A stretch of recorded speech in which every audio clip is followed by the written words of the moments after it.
মহান ফেরেশতারা তাদের নিজ নিজ দায়িত্বে ব্যস্ত, কিন্তু ইসরাফিল আলাইহিস সালাম একটি মাত্র আদেশ শোনার জন্য মাথা নত করে কান প্রস্তুত রেখে অগণিত যুগ ধরে বসে আছেন। তিনি প্রশ্ন করেন না, দৃষ্টি ফেরান না, কারণ যেদিন আল্লাহর হুকুম আসবে সেদিন এক মুহূর্ত দেরি করা যাবে না।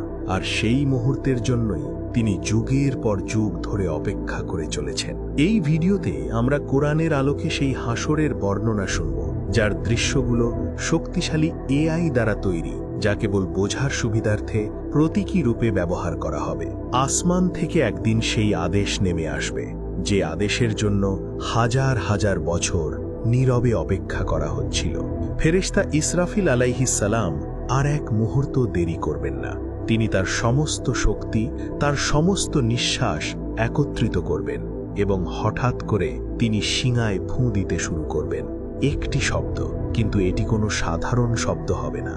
এটি হবে এমন এক ভয়াবহ আওয়াজ যা কোনো কান কখনো শোনেনি, কোনো হৃদয় কখনো সহ্য করেনি। এই শব্দ আসমান ও জমিন কাঁপিয়ে দেবে। পৃথিবী হঠাৎ করে কেঁপে উঠবে। মানুষ দাঁড়িয়ে থাকতে পারবে না। সবাই সেদিন মাটিতে লুটিয়ে পড়বে। পাহাড়গুলো ধীরে ধীরে নড়তে শুরু করবে, তারপর ভেঙে যাবে। শিলা আর পাথর শহরের ওপর গড়িয়ে পড়বে। ভূমিধস শুরু হবে। শহর ধ্বংস হয়ে যাবে মুহূর্তের মধ্যে।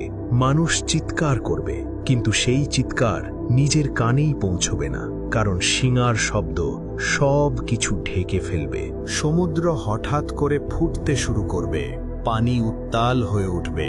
পাহাড়ের মতো ঢেউ উপকূলীয় শহরের দিকে ছুটে আসবে। একটি ঢেউ আর একটি শহর হারিয়ে যাবে। তাপমাত্রা দ্রুত বাড়তে থাকবে। বরফ গলে যাবে। সমুদ্র ফুলে উঠবে। ভয়াবহ ভূমিকম্প পৃথিবীর এক প্রান্ত থেকে আরেক প্রান্তে ছড়িয়ে পড়বে। মানুষ দৌড়তে চাইবে, কিন্তু কোথায় যাবে? কোনো বাংকার, কোনো অস্ত্র, কোনো শক্তিশালী দেশ, কোনো প্রযুক্তি কিছুই কাজে আসবে না, কারণ এটি কোনো প্রাকৃতিক দুর্যোগ হবে না। এটি হবে আল্লাহর হুকুম। এই দিনে রাজা ও ভিখারি এক হয়ে যাবে। ক্ষমতা, অর্থ, খ্যাতি সব মূল্যহীন হয়ে যাবে। মায়েরা তাদের সন্তানদের ভুলে যাবে। ভাই ভাইকে চিনবে না।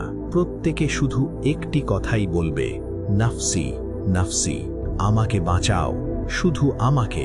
পৃথিবী তখন বুঝতে শুরু করবে, যাদের একসময় সতর্ক করা হয়েছিল, যাদের বলা হয়েছিল, যাদের কুরআন শোনানো হয়েছিল, সবই ছিল সত্য। কিন্তু তখন আর ফিরে যাওয়ার কোনো পথ থাকবে না, কারণ শিঙায় প্রথম ফুঁ দেওয়া হয়ে গেছে। শিঙায় প্রথম ফুঁ দেওয়ার পর পৃথিবী আর আগের পৃথিবী থাকবে না। যে শব্দে আকাশ ও জমিন কেঁপে উঠেছিল, ধীরে ধীরে সেই শব্দ স্তব্ধ হয়ে যাবে। কিন্তু সেই নীরবতা হবে শব্দের চেয়েও ভয়ঙ্কর। এক এক করে পৃথিবীর সব প্রাণ নিঃশেষ হতে শুরু করবে। মানুষ, যারা একসময় নিজেদের অমর ভাবত, যারা বলতো আমাদের কেউ থামাতে পারবে না, তারা এক একে মাটিতে লুটিয়ে পড়বে। কেউ আশ্রয় কেন্দ্রে লুকাবে, কেউ পাহাড়ের গুহায় ঢুকবে, কেউ সমুদ্র পাড়ি দিতে চাইবে, কিন্তু কেউই বাঁচবে না। কারণ এটি হবে এমন এক মুহূর্ত যেখানে পালানোর কোনো দিক থাকবে না। পৃথিবীর প্রতিটি শহর ধ্বংসস্তূপে পরিণত হবে। উঁচু অট্টালিকা বালুর মতো ভেঙে পড়বে। পাহাড়গুলো চূর্ণ বিচূর্ণ হয়ে মাটির সাথে মিশে যাবে। সমুদ্র উপচে পড়বে, তারপর শুকিয়ে যাবে। নদী হারিয়ে যাবে। জীবনের সব চিহ্ন ধীরে ধীরে মুছে যাবে।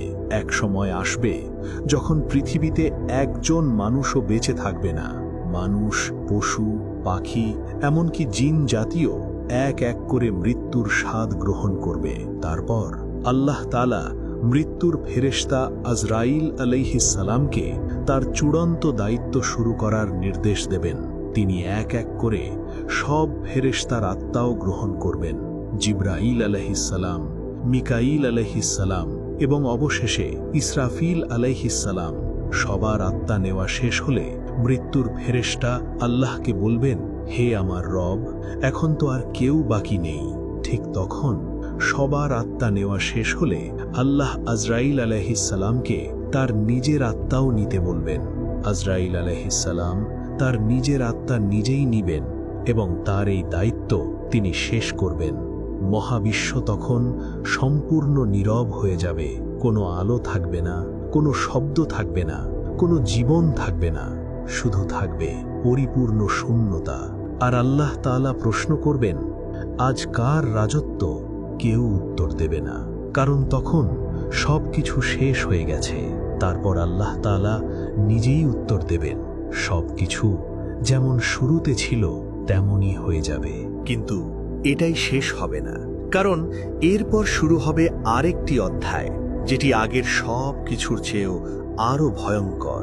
তখন সময় বলে কিছু থাকবে না, দিন রাতের হিসেব থাকবে না, মহাবিশ্ব থাকবে সম্পূর্ণ স্থির। ঠিক তখনই আল্লাহ তাআলা আবার একটি আদেশ দেবেন, একটি আদেশ যার সাথে সাথে নীরবতা ভেঙে যাবে।